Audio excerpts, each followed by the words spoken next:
Hello বন্ধুরা, মোহনার দিকের আরও একটি নতুন ব্লগে তোমাদেরকে অনেক অনেক স্বাগত। আর আজ তোমাদের সাথে একটা ডেজার্টের রেসিপি শেয়ার করব। এমনিতে কি বলো তো, দীপাবলি আসছে, সেই জন্য আমরা এমনিতেই বাড়িতে অনেক রকমের মানে ডেজার্ট বানাই। হ্যাঁ, তার মধ্যে একটা হচ্ছে এই গুজিয়া। হ্যাঁ, তো আজকের এই গুজিয়ার রেসিপিটা আমি কিভাবে বানিয়েছি গুজিয়াটা, তো সেটা জানার জন্য তো অবশ্যই তোমাদেরকে পুরো ভিডিওটা দেখতে হবে। হ্যাঁ, তো দেখো আমি কিভাবে বানাচ্ছি। প্রথমে দেখো, কড়াই বসিয়ে তার মধ্যে দিয়ে দিলাম বড় চামচের 1 চামচ ঘি দিয়ে তারপরে এখানে আমি ওই ছোটো বাটির 1 বাটি সুজি দিয়ে দিয়েছি। আর সুজিটাকে আমি বেশ মানে ঘিতে সুন্দর করে ভেজে নেব। ঘিতে কি বলো তো, ভাজলে খুব ভালো একটা ফ্লেভার আসে। আর মোটামুটি ওই সুজির কাঁচা গন্ধটা চলে যাওয়া অবধি এটা ভেজে নিতে হবে। হ্যাঁ, খুব বেশিক্ষণ ভাজার দরকার নেই। তো দেখো, সুজির কাঁচা গন্ধ চলে গেছে। আর তারপরে সুজিটা তুলে নিয়ে তারপর আবার দিলাম কড়াইয়ে আর 1 চামচ ঘি, বড় চামচের। হ্যাঁ, তারপরে এখানে আমি ড্রাই ফ্রুটস দিয়ে দিচ্ছি। এখানে ড্রাই ফ্রুটস বলতে এখানে আলমন্ড, বাদাম দিয়েছি আর দিচ্ছি এখানে কাজু। আর তোমরা চাইলে আরও অনেক ধরনের ড্রাই ফ্রুটসই কিন্তু এখানে ব্যবহার করতে পারো। আর কিশমিশটা আমি এখানে দেবো, তো কিশমিশটা এত তাড়াতাড়ি দেবো না, মানে লাস্টে দেবো কিশমিশটা। এখনই কিশমিশটা দিয়ে দিলে কি বলো তো, পুড়ে যাবে। হ্যাঁ, তখন খেতে মানে পুরটা ঠিকঠাক লাগবে না। তো সেই জন্য দেখো, এটাকে খুব ভালো করে ভাজা ভাজা করে নিচ্ছি। আর ঘিয়ের মধ্যে না এই ড্রাই ফ্রুটসগুলো ভাজলে খুব ভালো একটা মানে টেস্ট আসে।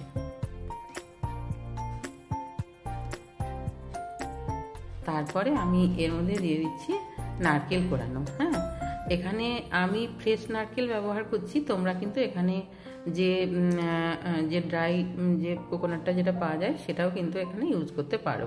আর ড্রাই কোকোনাটটা ইউজ করলে কি বলো তো, এটা অনেক দিন ঠিকঠাক থাকে। হ্যাঁ, আর এগুলো তো আমরা খুব বেশি দিন কি বলো তো মানে রাখবো না, এগুলো তো মোটামুটি খেয়ে শেষই হয়ে যাবে। তো সেই জন্য আমি এখানে ফ্রেশ কোকোনাটটাই ব্যবহার করেছি। আর ফ্রেশ কোকোনাটটা যেহেতু ব্যবহার করেছি সেই জন্য এটাকে খুব ভালো করে ভেজে নিতে হবে কিন্তু। হ্যাঁ, তারপর এখানে দিচ্ছি দেখো চিনি।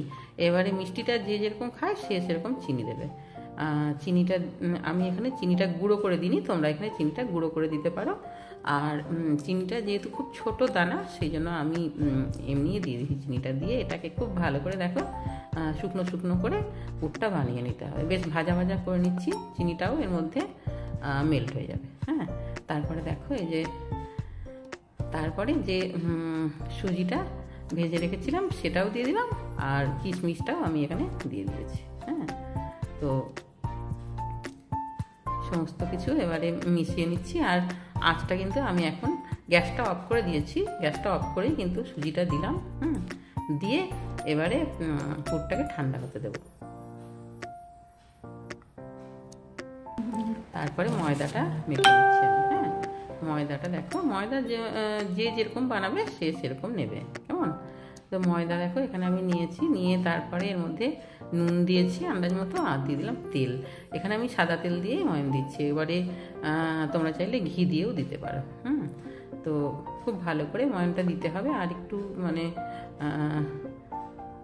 তেলটা একটু বেশি পরিমাণেই দিতে হবে ময়মটা দেওয়ার সময়। কারণ কি বলো তো, এটা তো মানে ওপরটা যত মুচমুচে হবে তত খেতে ভালো লাগবে এই গুজিয়াটা। হ্যাঁ, তো তারপরে দেখো অল্প অল্প জল দিয়ে মেখে নিচ্ছি। খুব একসাথে বেশি জল দিয়ে কিন্তু মাখা যাবে না। হ্যাঁ, তারপরে দেখো একটা স্মুথ ডো তৈরি করে নিয়েছি। তারপরে এটাকে ঢাকা দিয়ে আমি 10 মিনিট মতো রেখে দেবো। হ্যাঁ, তারপরে এটা বানাবো, কেমন? তো তারপরে দেখো লুচির মতো ছোট সাইজের গোলা বানিয়ে তারপরে এগুলিকে পাতলা পাতলা করে বেলে নিচ্ছি। যত পাতলা বেলবে তত মানে গুজিয়াটা খেতে ভালো হবে। হ্যাঁ, তো দেখো আমি বেলে নিয়েছি। বেলে তারপরে এই যে ছাঁচের মধ্যে দিয়ে দিচ্ছি। হ্যাঁ, আর ছাঁচ আছে, ওই ছাঁচের মধ্যে দিয়ে দিচ্ছি। দিয়ে পুরটা দিয়ে দিলাম। হ্যাঁ, আর ছাঁচে দিলে কি হয় বলো তো, সবগুলো বেশ সমান হয়। হ্যাঁ, আর মানে একটা ডিজাইন হয় সুন্দর আর কি। হ্যাঁ, এই যে দেখছো না, এই যে কি সুন্দর হয়েছে। হ্যাঁ, তো এইভাবে আমি সবগুলো বানিয়ে নেব। হ্যাঁ, আর ওই যে বললাম লুচির মতো যে মানে লুচিটা যেটা বেলছি সেটা যত পাতলা হবে তত এটা মানে গুজিয়াটা খেতে ভালো হবে আর মুচমুচেও হবে আর কি। হ্যাঁ, আর মোটা হলে কি বলো তো এটা মানে অতটা মুচমুচে হবে না। তো তারপরে দেখো এই যে প্রতিটাই এরকমভাবে আমি বানিয়ে নিয়েছি।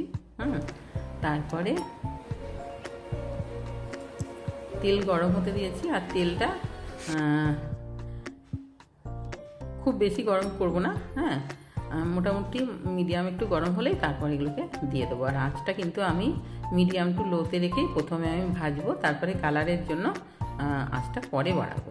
হ্যাঁ, আর তা না হলে কী বলো তো ঠিকঠাক এগুলো ভাজা হবে না, কাঁচা রয়ে যাবে ভেতরটা, আর মুচমুচে ব্যাপারটাও আসবে না যদি না একটু মানে মিডিয়াম টু লোতে না ভাজা হয়। তো হ্যাঁ, যদি মানে হাই আঁচে দিয়ে আমি হাইতে দিয়ে যদি এটাকে ভেজে নিই না, তাহলে লাল লাল হয়ে তাড়াতাড়ি হয়ে যাবে ঠিকই, কিন্তু মুচমুচে ব্যাপারটা আসবে না। হ্যাঁ, তো সেই জন্য গুজিয়া একটু সময় করেই ভাজতে হবে। তো দেখো আমি আমার ফ্রাইং প্যানটা বড় আছে, সেই জন্য কি বলো তো বেশ কয়েকটা দিয়ে দিয়েছি একসাথে। হ্যাঁ, দিয়ে তারপরে এগুলো একটু সরিয়ে তারপরে আবার বানিয়ে তারপরে মানে দেবো আর কি সাইডগুলোতে আরও দেওয়া যাবে। তো এইভাবেই আমি সমস্তগুলো ভেজে নিচ্ছি। আর এগুলো কিন্তু বেশ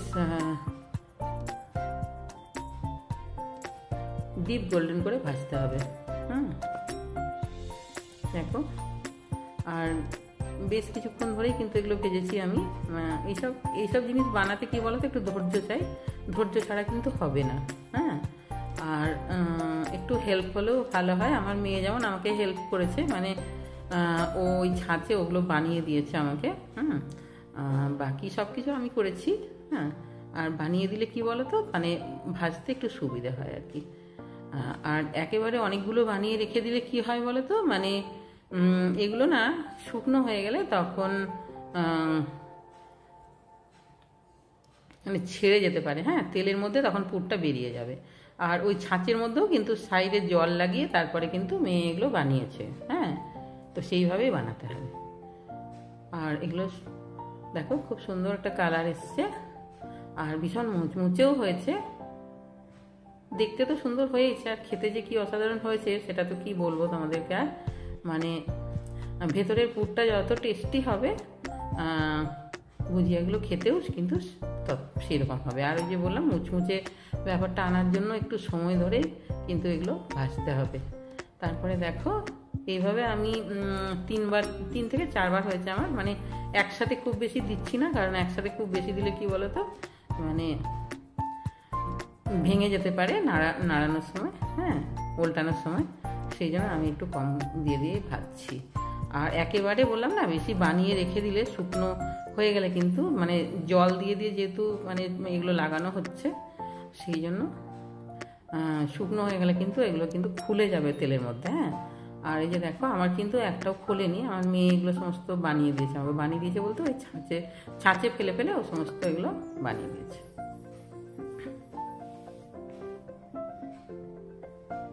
আসলে একা একা এইসব জিনিস করা একটু অসুবিধা আছে, মানে দুজন মিলে করলে কি বলতো সুবিধা হয় আর কি। তারপরে দেখো এগুলিকেও আমি গোল্ডেন কালার হয়ে গেছে, সুন্দর। হ্যাঁ, হয়ে গেছে। এবারে এগুলিকেও আমি তুলে নেব। আর তাহলে হয়ে গেল আমার দেখো ভীষণ টেস্টি আর সেরকম খাস্তা গুজিয়া। তো আমার আজকের এই গুজিয়ার রেসিপিটি তোমাদের যদি ভালো লাগে তাহলে অবশ্যই একটা লাইক দিয়ে দিও, কমেন্ট করো, আর আমার চ্যানেলে নতুন বন্ধু হলে অবশ্যই চ্যানেলটাকে সাবস্ক্রাইব করে দিও, কেমন? আর পাশে থাকা বেল আইকনটা প্রেস করে দিও, যাতে আমি নতুন নতুন ভিডিও আপলোড করলে তোমরা সবার আগে নোটিফিকেশনটা পেয়ে যাও। আর এগুলো মোটামুটি 1 সপ্তাহ রেখে খাওয়া যায়। হ্যাঁ, কোনো অসুবিধা নেই। তবে হ্যাঁ, খুব বেশি দিন রাখলে তখন ভেতরের পুরটা হয়তো ঠিকঠাক থাকে না আর কি। হ্যাঁ, তবে 1 সপ্তাহ 10 দিন থেকেই যায়। সবাই খুব ভালো থাকবে। বাই।